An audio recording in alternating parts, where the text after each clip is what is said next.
The day you finally understand that no one is coming to save you, something inside you will break. But listen carefully. That breaking is not your ending. It is the moment the weak version of you dies. For years, you waited for someone to notice your pain, understand your silence, rescue your dreams, and lift you from the darkness. But what if the person you are waiting for is the person you become when you stop waiting? Today, I want you to hear this deeply. Life does not change when someone comes to help you. Life changes when you stop begging for rescue and start building the strength to save yourself. The most painful day of your life is not the day someone leaves you. It is not the day someone doubts you, betrays you, forgets you, or looks at you like you are not enough. The most painful day is the day you sit quietly with yourself and realize a truth you have been running from for years. No one is coming to save you. And at first, this truth feels cold. It feels like abandonment. It feels like life has closed every door and left you outside in the rain with nothing but your own breath. But listen carefully. The day you realize no one is coming to save you is also the day your real life begins. Because until this day, you were waiting for the apology, waiting for the opportunity, waiting for the perfect moment, waiting for someone to understand your pain without you explaining it, waiting for someone to notice your potential and pull you out of your confusion, waiting for the world to become fair before you become strong. But the world does not become fair first. You become strong first. Then the world starts to look different. Many people are alive, but they are still waiting in the same invisible room. They wake up, they move, they speak, they smile, but inside they are sitting by the door, hoping that one day somebody will knock and say, "I see your suffering, I see your dreams, I see your wounds. Come, I will carry you." But the one who can carry you has been inside your chest the whole time. You have been looking outside for the hand that must be formed inside. You have been waiting for rescue when life is asking you for responsibility. This is difficult to accept because waiting gives comfort. Waiting allows you to blame time, blame people, blame childhood, blame family, blame society, blame luck, blame betrayal, blame the one who did not love you correctly. And yes, some of these things may have hurt you.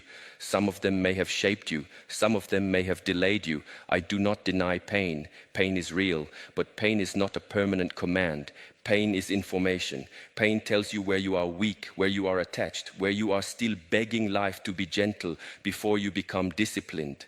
A warrior is not someone who was never wounded. A warrior is someone who stopped using the wound as a pillow.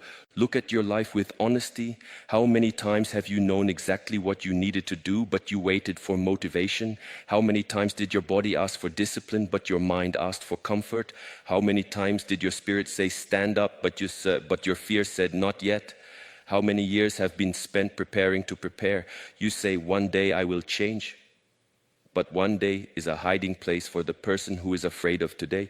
You say, "When I feel ready, I will begin."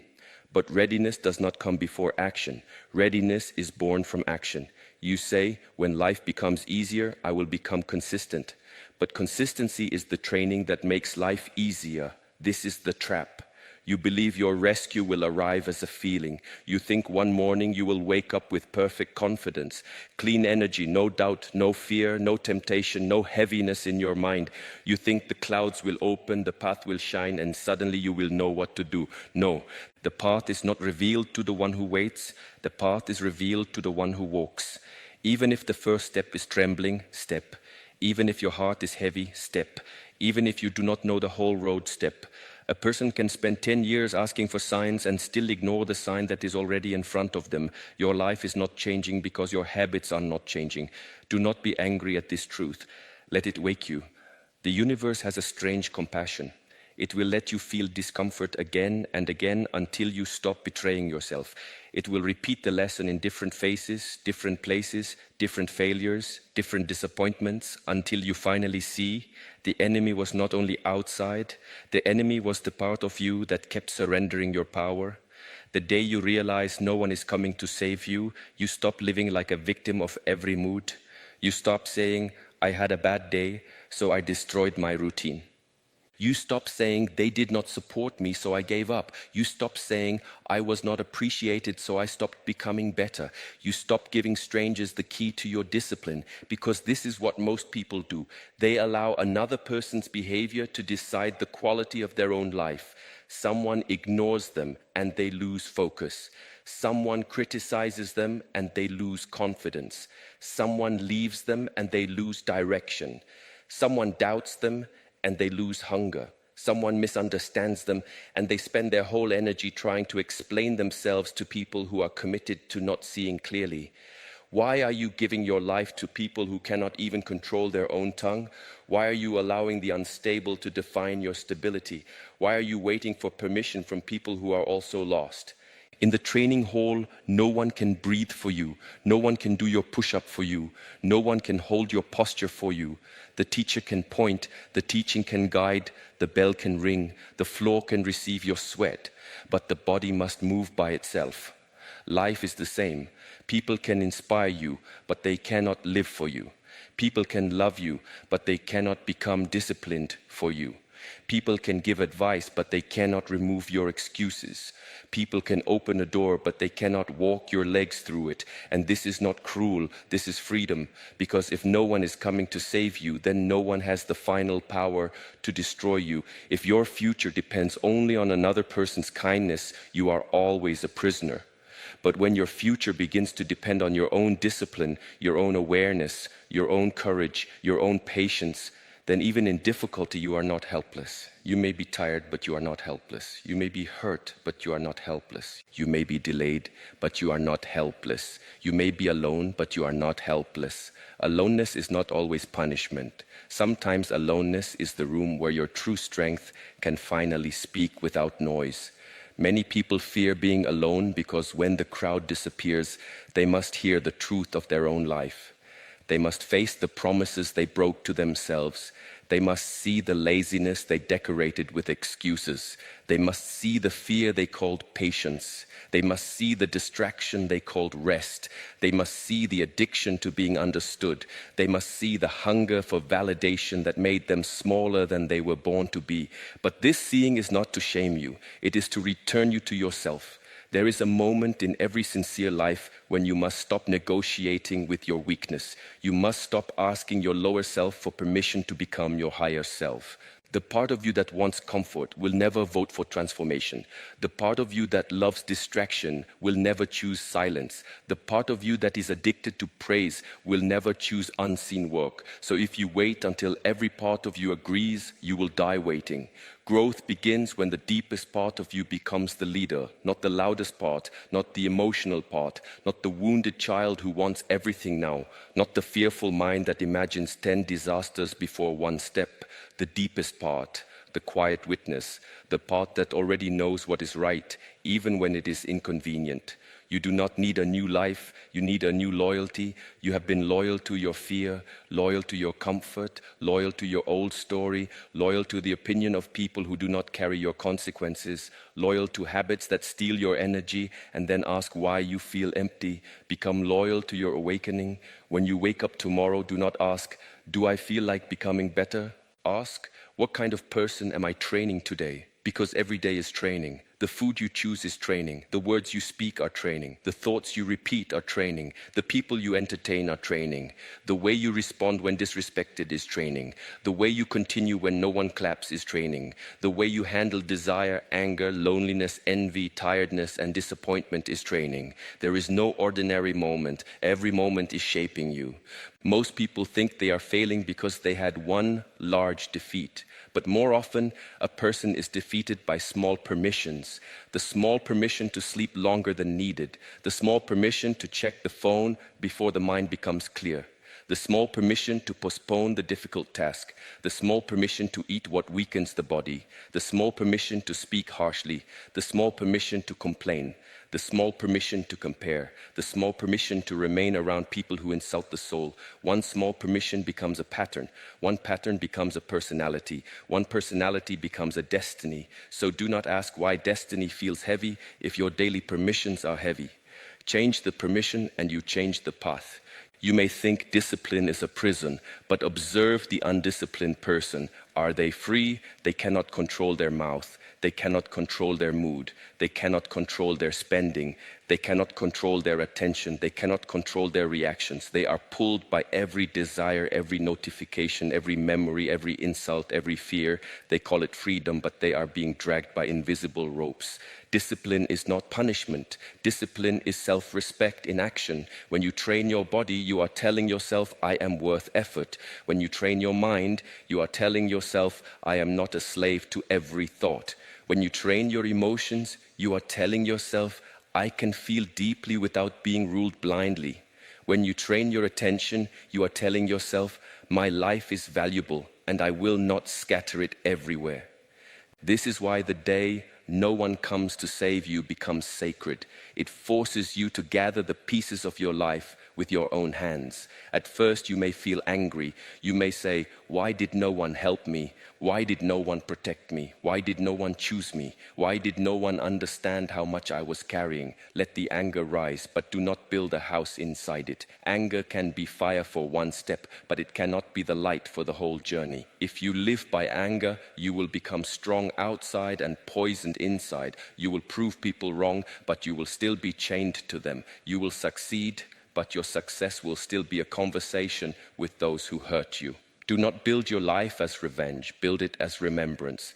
Remember who you were before fear taught you to shrink. Remember the quiet dignity inside you. Remember the promise you made to yourself when nobody was watching.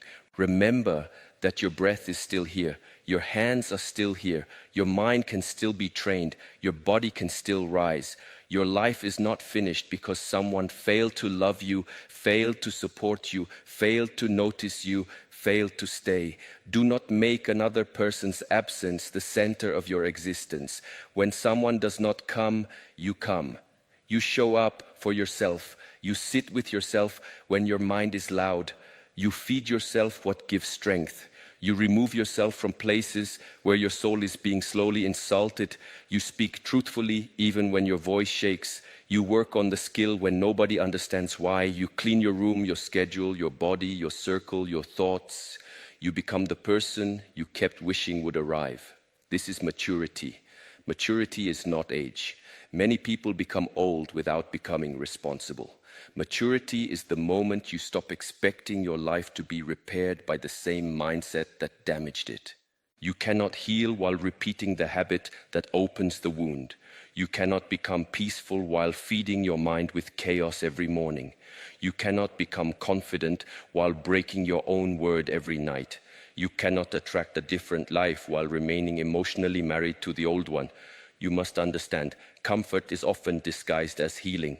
People say, I am healing, but they are only avoiding. They avoid discipline because it feels hard. They avoid silence because truth becomes loud. They avoid responsibility because blame is easier. They avoid solitude because the self they meet there is unfamiliar. True healing is not only soft. Sometimes healing looks like waking up early when sadness says stay in bed. Sometimes healing looks like walking away when attachment says beg. Sometimes healing looks like saying no when guilt says please everyone. Sometimes healing looks like training when the mind says you have no strength. Sometimes healing looks like finishing the task while the old identity whispers, this is not who we are. That whisper is correct. It is not who you were, it is who you are becoming. There will be a battle inside you. Do not be surprised. When you begin to rise, the old self will not applaud. It will panic. It will remind you of every failure. It will tell you change is fake. It will say you are too late, too damaged, too tired, too poor, too alone, too ordinary. It will bring memories like weapons. It will bring cravings like friends. It will bring excuses dressed as wisdom. But you must learn to bow to the noise without obeying it. The mind can speak. You do not have to follow. Fear can speak. You do not have to kneel. Desire can speak. You do not have to surrender. Pain can speak. You do not have to become its servant. This is inner freedom, not the absence of storms, but the ability to remain seated in your center while the storm tries to enter your bones. A tree does not complain about wind, it grows roots. You must grow roots. Roots are the practices no one sees. Roots are what you do when emotion changes. Roots are what you protect when life becomes busy.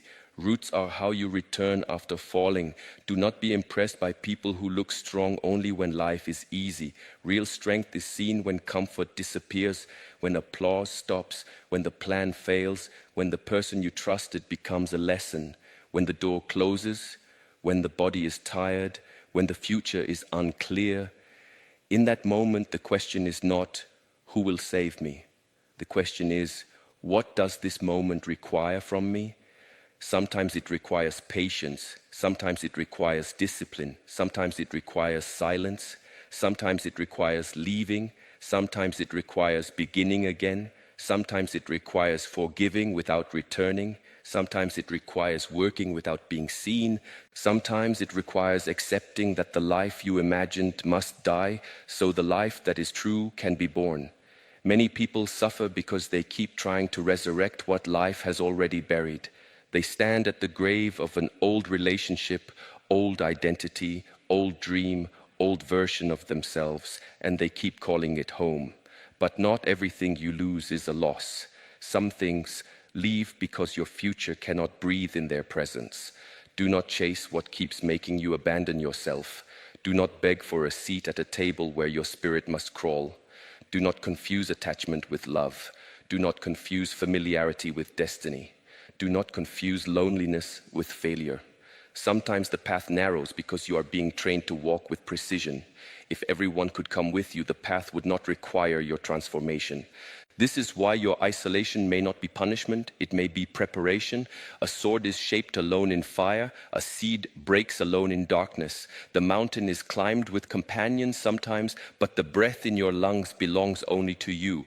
When you realize no one is coming to save you, you stop performing weakness. You stop telling the same sad story to people who only enjoy hearing you stay small. You stop using your past as an identity card. You stop introducing yourself through your wounds. You stop saying, because I was hurt, I cannot become. You start saying, because I was hurt, I must become conscious. You start saying, because I was abandoned, I will never abandon myself. You start saying, because I was doubted, I will learn to trust my own work. You start saying, because life was difficult, I will become difficult to defeat. Not bitter, not cruel, not closed. Difficult to defeat. There is a difference. A bitter person carries the past into every room and calls it protection. A strong person learns from the past and enters each room with awareness. A cruel person makes others pay for wounds they did not create. A disciplined person refuses to pass the poison forward. A closed person says, I will never feel again. A wise person says, I will feel, but I will not hand my steering wheel to anyone. This is the work. To stay open without being naive, to stay kind without being weak, to stay humble without shrinking, to stay focused without becoming hard, to stay alone without becoming empty, to love without begging, to help without losing yourself, to dream without escaping the present task. You cannot do this by thinking only. You must practice. When insult comes, practice silence before reaction. When laziness comes, practice one small action. When fear comes, practice breathing and stepping. When envy comes, practice learning instead of comparing. When sadness comes, practice caring for the body. When anger comes, practice seeing what boundary was crossed. When desire comes, practice asking, will this strengthen me or scatter me? This is how you save yourself, not with one grand moment, but with thousands of small returns. Return to the breath, return to the body, return to the task, return to the truth, return to the promise, return again after you fail. Many people believe self-rescue must look dramatic. They imagine a powerful transformation where they destroy the old life in one day and become completely new. But most real transformation is quiet. It is not cinematic. It is not always beautiful. It looks like choosing water instead of poison. It looks like opening the book. It looks like applying for the opportunity. It looks like cleaning the space. It looks like apologizing. It looks like blocking the number. It looks like going for a walk. It looks like sitting in silence instead of feeding the addiction. It looks like doing the unglamorous thing again and again until the soul begins to trust you. The soul does not trust words. It trusts evidence. Every time you keep your word, your soul hears, we are safe with ourselves. Every time you break your word, your soul hears, We cannot rely on ourselves. This is why confidence cannot be faked for long. Confidence is not noise. Confidence is the memory of self-honesty. It is built when your actions and your promises begin to face the same direction. You want confidence? Stop lying to yourself in small ways. Stop saying you will start tomorrow when you know tomorrow is only your fear wearing a different name. Stop saying you do not have time when your attention is bleeding through meaningless things. Stop saying you do not know what to do when the first step has been waiting for months. Stop saying you are confused when you are actually afraid of the cost of clarity. Clarity is expensive because it demands sacrifice. Once you know what matters, you must stop worshipping what does not matter. This is why many people choose confusion. Confusion allows them to keep everything. It allows them to keep the dream and the distraction, the desire for peace and the habit of chaos, the hunger for growth and the addiction to comfort. But a divided life cannot create a powerful spirit. Choose, not forever in words. Choose today in action. Choose what strengthens the body. Choose what clears the mind. Choose what protects the peace. Choose what honors the future. Choose what brings you closer to the person you would respect. And when you choose, understand that sacrifice will hurt. Of course it will hurt. You are cutting away what your lower self used to feed on. You are leaving behind familiar patterns. You are disappointing the version of you that survived by hiding. Be gentle with yourself, but do not be soft with your excuses. Gentleness says, I know this is hard. Discipline says, we do it anyway. You need both. Only gentleness becomes weakness if it never asks you to rise. Only discipline becomes cruelty if it never allows you to breathe. Train like a warrior. Heal like a human being. When you fall, do not create a religion around your fall. Stand up, learn, adjust, continue. The mind loves drama. It wants to turn one mistake into an identity. It says, I failed, so I am a failure. No. You failed because you are practicing. A child does not fall while learning to walk and decide walking is not for me. The child rises because life is pulling it forward. Let life pull you forward again. Maybe you have been carrying a private sadness. Maybe people see you smiling, but inside you are tired of being strong. Maybe you have helped many people, but when you needed help, the room became quiet. Maybe you were the one who listened, the one who gave, the one who understood, the one who stayed, and now you feel empty because no one returned the same energy. I hear this pain, but do not let the absence of others become the absence of yourself. You are allowed to need support. You are allowed to want love. You are allowed to feel hurt when people do not show up. But rise anyway, slowly, honestly, with the breath you still have, because the moment you stop abandoning yourself, the silence around you begins to change into training, into fire.